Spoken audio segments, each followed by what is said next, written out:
La hemiplegia alternant és una malaltia neurològica rara que afecta a un cas entre 1 milió.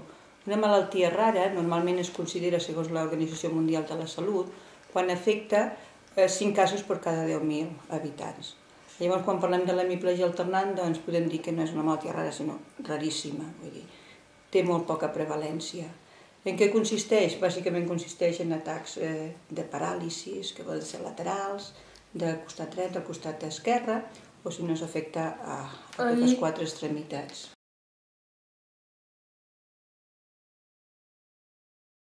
L'associació bàsicament neix per aquest objectiu, no? Perquè per la total desinformació que hi ha entre totes les persones afectades i més que tot per poder compartir una mica el que són les vivències entre nosaltres i el poder tenir una mica de recolzament. Això és el que neix de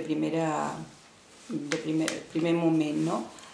Amb el temps el que també volem és que donar a conèixer la malaltia a nivell de personal mèdic, de sanitaris, d'autoritats també.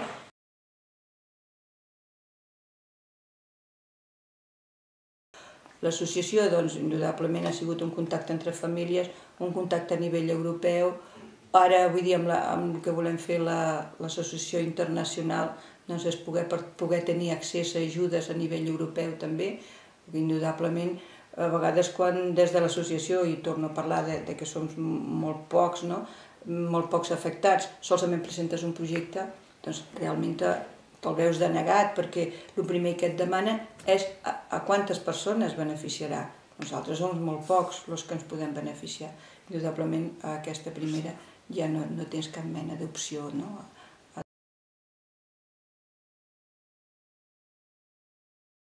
Sí, per nosaltres és un pas vital, vull dir, la primera ens dona moltes esperances de cara a buscar un fàrmac, tot i que sabem que no serà immediat, que hi ha molt a fer, però en primer lloc per determinar el que sigui realment la malaltia, determinar si existeix aquesta mutació. I en segon lloc, doncs també arran d'aquest descobriment hi ha molts investigadors que estan molt més interessats en investigar.